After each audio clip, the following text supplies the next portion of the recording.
то ба имрӯз муассисаи давлатии сухтсинамо филмҳои зиёд таҳия намуда пешкаши дӯстдорони синамо гардонидааст, ки ҳар яке ҳаводорони зиёд доранд.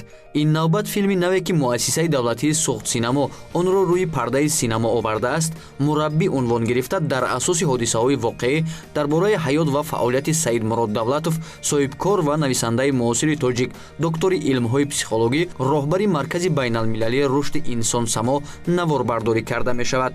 нақши асосиро дар филм се нафар иҷро мекунанд. яке даврони кӯдакӣ, дигаре ҷавонӣ ва нафари сеюм даврони имрӯзаи қаҳрамонро мебозанд. дар яке аз ин нақшҳо худи Саидмурод ҳунарнамоӣ мекунад. این فیلم نوی محیدین مظفر هست که در دهه درغ نهیه عینی روی نوار گرفته می شود و فیلم مربی عنوان گرفته است که درباره حیات و فعالیت یکی از شخصیت های شناخته سیدمراد دولتوف قصه می کند.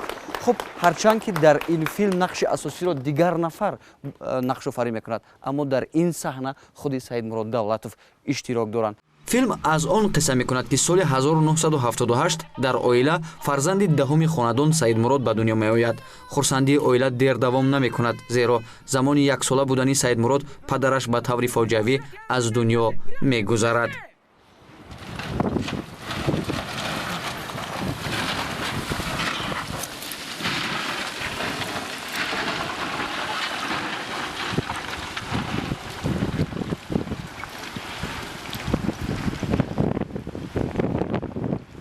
модараш ба мушкилиҳои зиндагӣ нигоҳ накарда фарзандонашро тарбия мекунад ва аз ҳамин ҷост ки Саидмурод имрӯз ҳамчун шахсият муаррифӣ шудааст.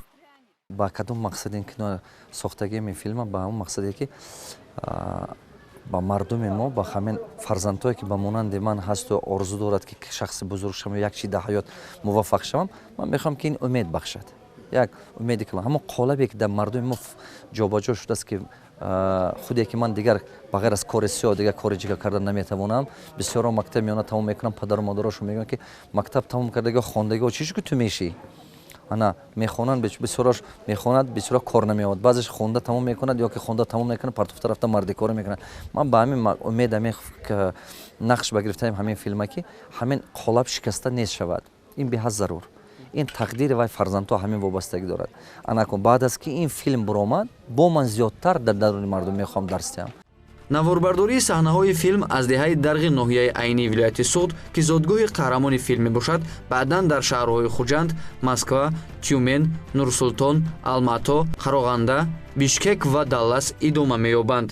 ساعت 22:30 دقیقه شب رو نشون میدهد و اینجا فیلم مربی در دهه درغ ثبت میگردد و این صحنه که شما میبینید الان صحنه هست که سیدمراد باید مقصد خود را بگیرد و سفر بکند به روسیه به خاطر تلاشش، به خاطر رسیدن به آرزویش، اما اهل پیوندان او راضی نیستند که او سفر بکند.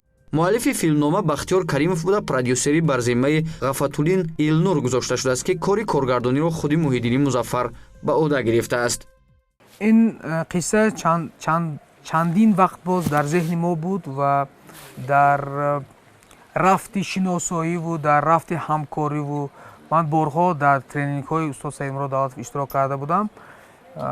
ارزش های انسانی و образи زندگی این آدم برای من جالب بود، برای آن که واقعا هم فکر میکنم امروز برای جمعیت ما همین گونه فیلم ها نمی رسند به مثل فیلم های موتیواسیونی، به مثل فیلم هایی که یک نمونه عبرت شده تواند زندگی او در جامعه.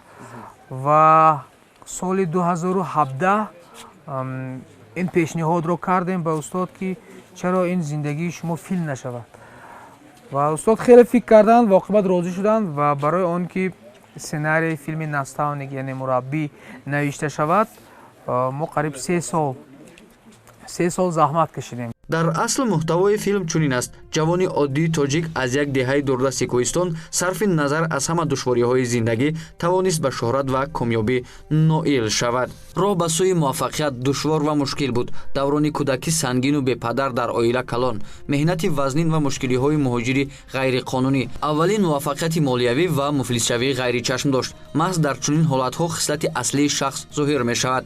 вай аз овони кӯдакӣ ҳама душвориҳоро дар худ таҳаммул мекард. дар ин кор модараш ҳамеша ба ӯ кӯмак менамуд. дар ҳама лаҳзаҳои душвори зиндагӣ ӯ ба кӯмак расид ва ӯро барои қабули қарори дуруст ҳавасманд кард.